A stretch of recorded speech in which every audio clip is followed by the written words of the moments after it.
비가 서울의 거리를 적시던 그날 밤, 지은의 목소리가 우리 집 거실을 갈라놓았다. 엄마, 아빠. 저는 여자아이를 사랑해요.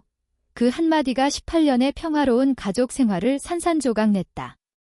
지은의 눈빛은 두려움과 결의가 뒤엉켜 빛났고 나는 그 순간 가슴이 찢어지는 고통을 느꼈다. 우리만의 아이를 키웠는데 이 아이가 우리에게 숨겨둔 비밀을 드러낸 것이다. 서울의 번잡한 강남 구석, 오래된 아파트에서 우리는 세 식구가 살았다. 민호와 나는 결혼 20년 차 부부로 아이를 가질 수 없다는 의사의 진단을 받고 18년 전 지은을 입양했다. 지은은 제주도 출신의 고아원 아이로 갓난아기 때부터 우리 품에 안겼다. 그녀의 작은 손이 내 손가락을 쥐던 그날, 나는 세상이 완벽해졌다고 믿었다. 민호는 직장에서 돌아와 지은을 안고 웃으며 우리 딸이야 라고 속삭였고 우리는 그 아이를 위해 모든 것을 바쳤다. 학교 선생님으로 일하는 나는 지은의 성적표를 보며 자랑스러워했고 민호는 건설 현장에서 지친 몸을 이끌고 집에 와서 지은의 미소를 보며 피로를 잊었다. 지은은 밝고 예쁜 아이였다. 피아노를 치고 책을 사랑하며 친구들과 웃는 그 모습은 우리 가족의 빛이었다. 하지만 그 빛 아래 그녀의 마음속에는 우리가 알지 못하는 그림자가 드리워져 있었다. 그날 저녁, 지은이 학교에서 돌아오자마자 분위기가 이상했다. 평소처럼 엄마, 오늘 뭐 먹을까? 라고 물을 법한데 그녀는 가방을 내려놓고 소파에 앉아 손을 꼼지락거렸다. 민호는 TV를 보며 오늘 회사에서 무슨 일 있었어? 라고 물었지만 지은은 고개를 저었다. 비가 창문을 두드리는 소리가 유난히 컸다. 강남의 네온 사인이 창밖에서 번뜩였지만 우리 집 안은 어두컴컴했다. 지은이 입을 열었다. 아빠, 엄마. 저한테 할 말이 있어요. 그 목소리는 떨렸고 나는 직감했다. 무언가 큰 일이 터질 것 같았다. 민호가 리모컨을 내려놓고 그녀를 바라보았다. 무슨 일인데, 지은아? 말해봐. 지은의 눈에 눈물이 고였다. 저 18살이 됐어요. 이제 진짜로 솔직해지고 싶어요. 저는 게이예요. 여자애를 좋아해요. 그 말은 번개처럼 우리를 강타했다. 나는 차가운 물을 마신 듯 숨이 막혔다. 민호의 얼굴이 창백해졌다. 뭐? 그게 무슨 소리야, 지은아? 그의 목소리가 날카로웠다. 지은은 몸을 웅크렸다. 진짜예요. 오빠들처럼 사는 게 아니에요? 저는 은지라는 친구를 사랑해요. 은지? 그 이름은 처음 들었다. 지은의 학교 친구 중 하나일 터였다. 나는 머릿속이 혼란스러웠다. 우리 지은이가? 어떻게? 왜 이제야? 그날 밤 우리는 아무 말도 하지 않았다. 지은은 방으로 들어가 문을 잠그고 민호와 나는 부엌에서 서로를 마주 보았다. 소진아, 이게 무슨 일이야? 우리 딸이 민호의 목소리가 갈라졌다. 나는 울음을 삼키며 민호야, 지은이가 우리 아이잖아. 무슨 일이든 받아들여야 해라고 했지만 내 마음은 산산조각 나 있었다. 한국에서 우리는 보수적인 가족이었다. 부모님들은 결혼해서 손주를 봐야 한다고 늘 말씀하시셨고 이웃들은 우리를 행복한 부부로 불렀다. 지은의 커밍아웃은 그 모든 것을 무너뜨렸다. 다음 날 아침, 지은은 학교에 가기 전에 우리에게 말했다. 엄마, 아빠. 미안해요. 하지만 이게 저예요. 제발 이해해주세요. 그녀의 눈은 붉게 부어 있었고 나는 그녀를 안아주고 싶었지만 손이 떨려서 그러지 못했다. 민호는 생각 좀 해보자 라고만 중얼거렸다. 지은이 문을 나서자 집안은 정막에 휩싸였다. 나는 창가에 서서 비가 그친 서울의 하늘을 보았다. 이 도시에서 사랑은 이렇게 복잡할 수 있는가? 지은의 학교 생활은 평범해 보였다. 서울의 명문 여고에서 그녀는 우등생으로 문학 동아리에서 활동하며 친구들과 웃었다. 하지만 은지와의 만남은 작년 여름부터였다. 은지는 부유한 집안의 딸로 긴 머리에 부드러운 미소를 가진 아이였다. 지은은 은지와 함께 도서관에서 책을 읽으며 카페에서 커피를 마시며 시간을 보냈다. 그 감정은 처음엔 우정처럼 느껴졌지만 어느 날 은지의 손을 잡았을 때 지은의 가슴이 터질 듯 뛰었다. 은지야, 나 너 좋아해. 친구 이상으로 은지가 놀라서 물러서지 않고 오히려 안아주었을 때 지은은 세상이 밝아지는 걸 느꼈다. 하지만 한국의 사회는 그 사랑을 용납하지 않았다. 학교에서 동성애에 대한 소문이 돌면 아이들은 왕따를 당했다. 지은은 은지와의 관계를 숨겼다. 집에 돌아오면 우리에게 오늘 친구랑 재미있었어요 라고만 말했다. 그 속에서 그녀의 고통은 쌓여갔다. 커밍아웃을 결심한 건 은지의 영향이었다. 은지는 내 가족이 진짜 사랑한다면 받아줄 거야 라고 격려했다. 지은은 그 말을 믿고 용기를 냈다.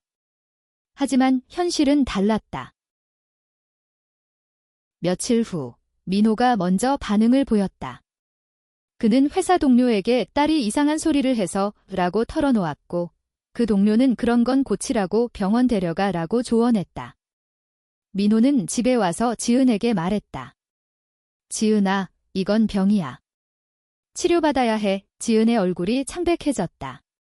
아빠, 이건 병이 아니에요. 저를 사랑한다면 받아주세요. 그날 우리는 처음으로 큰 싸움을 했다.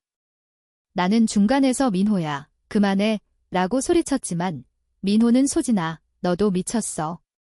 우리 집안 망신이야, 라고 외쳤다.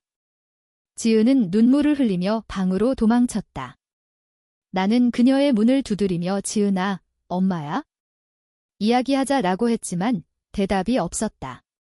그 밤, 나는 잠을 이룰 수 없었다. 지은을 입양할 때 우리는 이 아이를 위해 모든 걸 하겠다고 맹세했다. 그런데 이제 그 맹세가 시험대에 올랐다. 다음 날, 나는 은밀히 지은의 학교를 방문했다. 선생님은 지은이는 밝은 아이지만 요즘 피곤해 보입니다 라고 했다. 나는 은지에 대해 물었고 선생님은 그 애와 지은이는 친해요. 좋은 영향이죠 라고 답했다. 집에 돌아와 민호에게 말했다. 민호야, 지은이의 행복을 생각해봐. 우리처럼 사랑을 숨기며 사는 게 더 고통스러워. 시간이 흘렀다. 한 달 후, 지은과 은지의 관계는 더 깊어졌다. 그들은 한강공원에서 산책하며 미래를 꿈꿨다. 은지는 대학에 가서 같이 살자라고 했고, 지은은 고개를 끄덕였다. 하지만 집안 분위기는 여전히 얼어붙었다. 민호는 지은을 피했고, 나는 조심스레 대화를 시도했다. 지은아, 은지 얘기 좀 해줄래? 지은은 처음으로 웃으며 엄마, 은지는 제 빛이에요. 그녀가 있어서 버틸 수 있었어요. 라고 말했다. 그 말에 내 가슴이 아팠다. 나는 우리 가족의 사랑이 부족했음을 느꼈다. 한국의 전통적인 가치관, 결혼, 자녀, 가족의 명예의 지은을 옥죄고 있었다. 나는 책을 읽고 온라인 커뮤니티를 찾아보았다. LGBT 부모 모임에서 다른 가족들의 이야기를 들었다. 처음엔 충격이었지만 이제는 자랑스러워요. 그 말들이 나를 움직였다. 어느 날 나는 민호를 설득했다. 민호야, 지은이를 잃을 순 없어. 우리도 변해야 해. 민호는 한숨을 쉬며 소진아, 나도 두려워.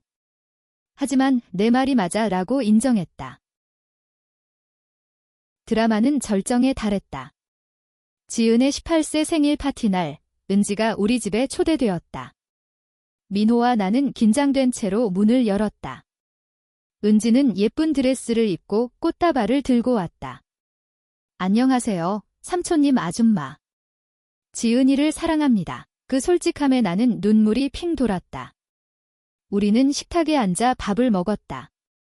어색한 침묵 속에서 지은이 말했다. 엄마, 아빠. 은지와 저는 진지해요. 제발 축복해주세요. 민호가 포크를 내려놓았다. 지은아, 아빠는 아직 이해가 안 돼. 하지만 내가 행복하다면 그의 목소리가 떨렸다. 갑자기 민호의 핸드폰이 울렸다. 회사에서 가족 문제로 휴가 신청하라는 메시지였다. 민호는 웃으며 디제 가족이 제일이야 라고 말했다. 그 순간 방 안이 따뜻해졌다. 은지는 감사합니다 라고 인사하며 지은의 손을 잡았다. 우리는 케이크를 자르며 웃었다. 하지만 그 뒤로도 갈등은 남아 있었다. 민호의 어머니, 우리 시어머니께서 소식을 듣고 찾아오셨다. 이게 무슨 소리냐? 입양아이라서 그런가? 그녀의 말에 민호가 전마, 그만하세요. 지은이는 우리 딸입니다 라고 소리쳤다. 나는 시어머니를 안심시키며 어머니, 사랑은 형태가 달라도 같아요 라고 말했다. 시어머니는 한참 울다 내가 잘못했구나 라고 중얼거렸다. 여름이 깊어지며 지은과 은지의 로맨스는 꽃피었다. 그들은 남산타워에서 데이트하며 키스를 나누었고 지은은 덤마, 은지 덕분에 용기를 냈어요 라고 고백했다. 나는 그 사랑을 지켜보며 우리 가족의 변화를 느꼈다. 민호는 LGBT 상담소를 방문해 자네와 딸을 이해하고 싶다고 말했다. 거기서 그는 다른 아버지들의 이야기를 듣고 눈물을 흘렸다. 나도 처음엔 부정했지만 이제는 자랑스러워 집으로 돌아온 민호는 지은을 안으며 미안해, 딸아. 아빠가 늦었어 라고 말했다. 지은은 울며 아빠 사랑해요 라고 답했다. 나는 그 장면을 보며 행복의 눈물을 흘렸다. 한국 사회의 압박은 여전했다. 지은의 학교에서 소문이 돌았고 몇몇 친구들이 등을 돌렸다. 하지만 은지와 지은은 서로를 지켰다. 우리는 강해라고 서로를 다독였다. 가을이 되자 지은은 대학 입시에 성공했다. 서울대 문과에 합격한 그녀는 근지와 함께 공부할게요 라고 웃었다. 겨울이 다가오며 우리 가족은 진정한 의미를 깨달았다. 크리스마스 이브, 우리는 네 식구로 산책을 나갔다. 눈이 내리는 한강변에서 지은과 은지가 손을 잡고 걸었다. 민호가 지은아, 은지야. 행복해라 라고 말했다. 나는 민호의 팔을 끼고 우리 가족이야 라고 속삭였다. 그 사랑은 혈연이 아닌 선택의 산물이었다. 지은의 커밍아웃은 우리를 무너뜨렸지만 동시에 재건했다. 우리는 다양성을 배웠고 무조건적인 사랑의 가치를 알았다. 한국의 차가운 겨울 속에서 우리 마음은 따뜻해졌다. 지은의 대학 생활이 시작되면서 우리 가족의 일상은 새로운 리듬을 타기 시작했다. 서울대의 캠퍼스는 지은에게 자유의 공간이었다. 그녀는 문학 전공으로 LGBT 관련 서적을 탐독하며 에세이를 썼다. 은지는 미대에 진학해 지은의 초상화를 그리며 너는 내 영감이야 라고 속삭였다. 그들은 주말에 우리 집을 방문했다. 민호는 이제 은지를 며느리라고 부르며 장난쳤고 나는 그 둘을 보며 미소 지었다. 하지만 드라마는 완전히 사라지지 않았다. 지은의 할아버지, 민호의 아버지께서 병원에 입원하셨다. 지은이가 그런 애라니 할아버지의 말씀에 민호가 자버지, 지은이는 완벽한 손녀예요 라고 대답했다. 할아버지는 한숨을 쉬며 내 시대엔 상상도 못한 일이야 라고 했지만 지은이 병실을 방문해 손을 잡아주자 눈물을 글썽였다. 손녀야, 건강히 살아라. 그 순간 세대 간의 벽이 조금 허물어졌다. 봄이 오자 지은과 은지의 관계에 작은 균열이 생겼다. 은지의 부모님께서 소식을 듣고 반대했다. 우리 집안은 그런 걸 용납 못해. 은지의 어머니는 소리쳤고 은지는 울며 지은에게 미안해. 나도 힘들어 라고 말했다. 지은은 우리는 이겨낼 수 있어 라고 위로했지만 속으로는 불안했다. 그녀는 우리에게 털어놓았다. 엄마, 은지 부모님이 싫어하세요. 어떻게 해요? 나는 시간이 필요해. 내 사랑을 보여줘라고 조언했다. 민호는 내가 은지 부모님을 만나볼까? 라고 제안했다. 결국 우리는 은지의 집을 방문했다. 강남의 고급 아파트에서 은지의 부모님은 차갑게 맞이했다. 이게 무슨 짓이야? 우리 딸을 망치게 할 거야. 아버지의 말에 민호가 저희도 처음엔 그랬습니다.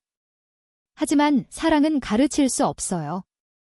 지은이와 은지가 행복하다면 그게 전부예요 라고 말했다. 나는 부모로서 아이의 선택을 존중해주세요 라고 덧붙였다. 은지의 어머니는 울음을 터뜨리며 우리도 두려웠어요 라고 고백했다. 그날 우리는 함께 저녁을 먹었다. 어색했지만 대화가 이어졌다. 은지의 아버지가 건강히 살면 돼 라고 말하며 포옹했다. 그 후 은지의 가족도 서서히 변했다. 여름 방학, 지은과 은지는 제주도로 여행을 갔다. 지은의 고향, 그녀가 태어난 섬이었다. 바다를 보며 지은은 여기서 시작됐는데 이제 새로운 삶이야 라고 말했다. 은지는 너와 함께라면 어디든이라고 답했다. 그 여행 사진을 보며 나는 감격했다. 우리 가족은 이제 더 단단해졌다. 민호는 회사에서 LGBT 지지단체에 기부했고 나는 학교에서 다양성 교육을 제안했다. 지은은 엄마, 아빠 덕분에 용기를 냈어요 라고 말했다. 가을 학기, 지은은 캠퍼스 LGBT 모임에서 연설을 했다. 가족의 사랑이 나를 구했어요. 청중의 박수가 터졌다. 은지는 무대 아래서 눈물을 흘렸다. 겨울이 다시 오고 크리스마스에 우리는 큰 파티를 열었다. 은지의 가족도 초대했다. 집안은 웃음소리로 가득 찼다. 지은과 은지가 춤을 추는 걸 보며 민호가 우리 딸이 빛나네 라고 속삭였다. 나는 진짜 가족의 의미를 배웠어 라고 답했다. 그 사랑은 드라마를 넘어 영원한 유대가 되었다. 대학 2학년이 되면서 지은의 삶은 더 풍요로워졌다. 그녀는 문학 동아리에서 LGBT 테마 소설을 발표했고 은지는 그 소설을 바탕으로 일러스트를 그렸다. 그들의 작품은 캠퍼스 전시회에서 호평을 받았다. 이게 우리 사랑이야 지은은 나에게 말했다.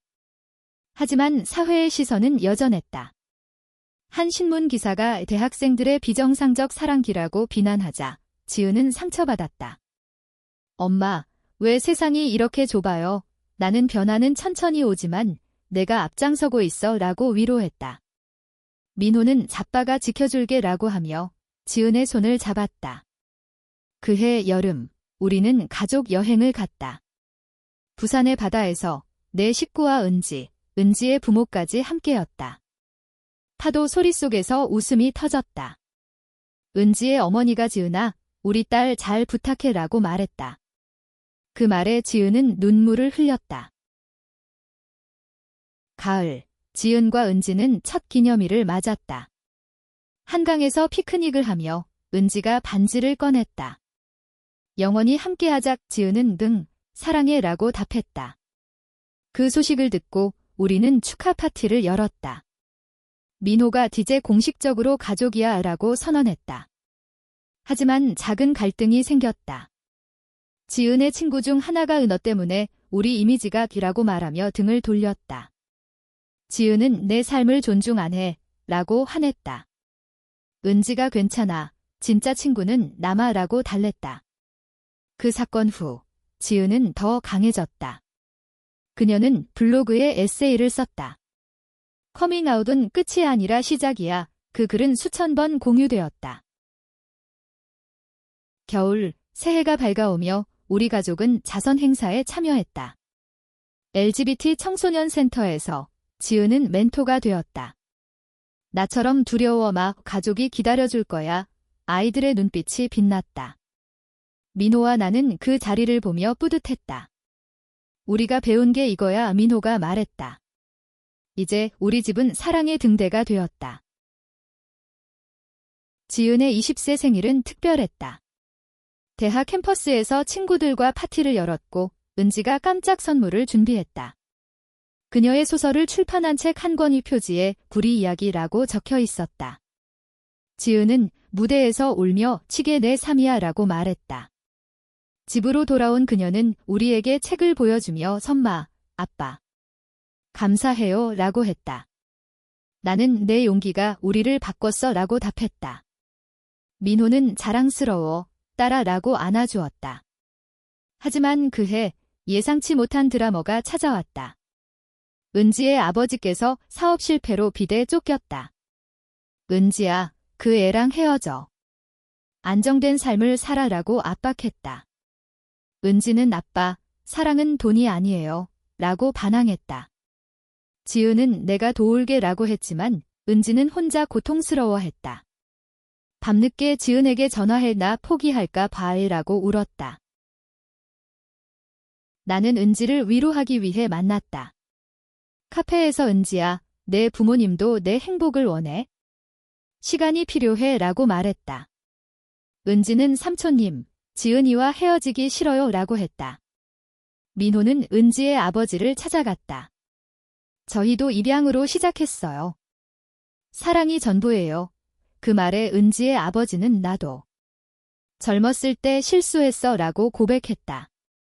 사업 도움으로 민호가 은지의 가족을 지원하자 분위기가 풀렸다. 은지의 어머니가 고마워요. 우리 딸 지켜줘서 라고 말했다. 그 후 은지와 지은의 사랑은 더 단단해졌다. 그들은 어려움은 우리를 키워라고 서로를 다독였다. 여름, 지은은 인턴십으로 출판사에 들어갔다. LGBT 소설 편집을 맡아 비슷한 이야기들을 모았다. 이 책들이 누군가의 빛이 될 거야. 은지는 디자인을 도왔다. 가을, 그들의 공동 프로젝트가 완성되었다. 출판 기념회에서 지은은 가족의 사랑 덕분에 여기 있어요 라고 연설했다. 청중 중에는 우리 가족도 있었다. 박수가 터지며 나는 눈물을 닦았다. 겨울, 크리스마스에 우리는 모두 함께 스키 여행을 갔다. 강원도의 눈밭에서 웃음이 터졌다. 지은과 은지가 손을 잡고 미끄러지는 걸 보며 민호가 이게 진짜 행복이야 라고 말했다. 우리 가족은 이제 완전해졌다. 대학 3학년, 지은은 논문을 쓰며 바빴다. 주제는 한국 사회의 동성애 수용. 인터뷰를 위해 LGBT 커뮤니티를 돌며 이야기를 모았다. 한 할머니가 내 손녀도 그래? 이제 받아들였어 라고 말했다. 지은은 감사해요 라고 답하며 영감을 얻었다. 은지는 졸업 전시회를 준비하며 지은이 내 논문이 내 작품의 테마야 라고 했다. 그들의 사랑은 창작의 원천이었다. 하지만 학교에서 반대 시위가 일어났다. 보수단체가 비정상적지라고 플래카드를 들었다. 지은은 두려웠지만 숨지 않을 거야 라고 은지와 함께 맞섰다. 모임에서 사랑은 평등해요 라고 외쳤다. 그 소식이 뉴스에 나며 지은은 유명해졌다. 집에서 우리는 걱정했다. 지은아, 조심해 민호가 말했다. 나는 내 용기가 세상을 바꿔라고 격려했다. 은지의 부모님도 우리 딸 지켜라고 전화했다. 그 사건 후 지은의 논문은 상을 받았다. 교수님이 이게 미래야 라고 칭찬했다.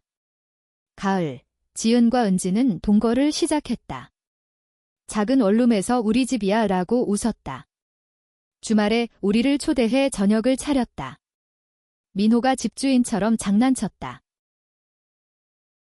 겨울, 새해 파티에서 지은은 노래는 더 강해질게요 라고 토스트했다. 우리는 잔을 부딪혔다. 드라마는 있었지만 사랑이 이겼다. 우리 가족의 의미는 더 깊어졌다. 졸업이 다가오며 지은은 취업 준비에 열중했다. 출판사 정규직 제의를 받았고 은지는 그래픽 디자이너로 활동했다. 함께 일하자 그들은 프리랜서 팀을 만들었다. 하지만 경제적 압박이 왔다. 임대료가 오르며 어떻게 해? 은지가 걱정했다. 지은은 엄마 아빠 도움받자라고 했다. 우리는 필요하면 언제든 일하고 지원했다. 민호가 내가 일부 부담할게 라고 했다. 그 덕에 그들은 안정되었다. 여름, 지은의 책이 베스트셀러가 되었다. 입양아의 커밍아웃 이야기 인터뷰가 쏟아졌다. TV 출연에서 지은은 가족이 나를 구했어요 라고 말했다. 시청자 편지가 왔다. 당신 덕분에 용기 냈어요. 은지는 자랑스러워라고 안아주었다.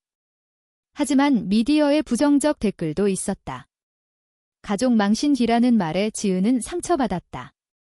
나는 무시해. 내 진실이 중요해 라고 위로했다. 가을, 은지의 전시회가 열렸다. 지은의 이야기를 그린 작품들이었다. 사랑의 색깔 제목의 그림이 화제였다. 민호와 나는 개막식에 갔다.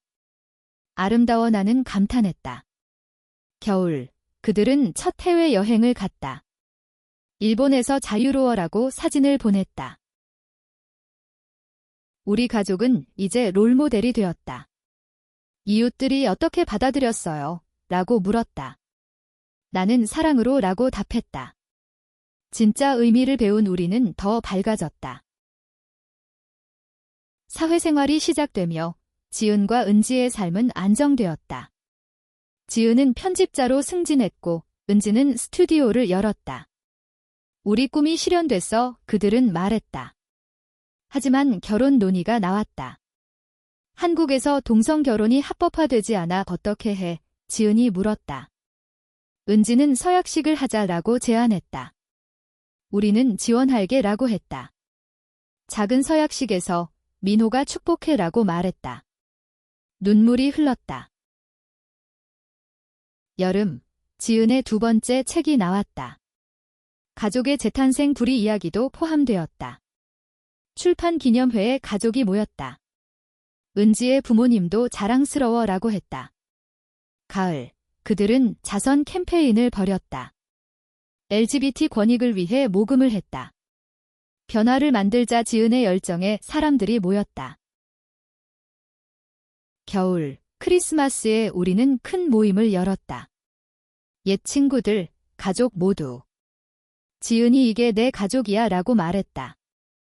웃음과 눈물이 어우러졌다. 드라마는 과거가 되었고 사랑이 현재였다. 시간이 흘러 지은이 25세가 되었다. 그녀와 은지는 안정된 삶을 살았다. 집을 사고 반려견을 키웠다. 우리 가족 그들은 웃었다. 민호는 은퇴를 앞두고 손주처럼 애기 봐줄게 라고 장난쳤다. 나는 님이 손녀들이야 라고 답했다. 지은의 책은 영화화되었다. 시나리오 작업 중에 엄마, 내 조언이 필요해 지은이 말했다. 우리는 함께 아이디어를 냈다. 여름, 영화 시사회에서 스타들이 모였다. 감동적 리뷰가 쏟아졌다. 지은은 무대에서 뒤 이야기는 사랑의 승리예요 라고 말했다. 가을, 은지가 임신 소식을 알렸다. IVF로 아이를 가졌다. 우리 아이, 지은이 울었다. 우리는 할머니 할아버지 될게 라고 기뻐했다. 겨울, 아이가 태어났다. 작은 여아, 민지 이름 붙였다. 병원에서 지은이 엄마, 아빠. 감사해요 라고 했다. 우리는 영원히 함께라고 약속했다. 가족의 의미는 혈연을 넘어 선택의 사랑이었다.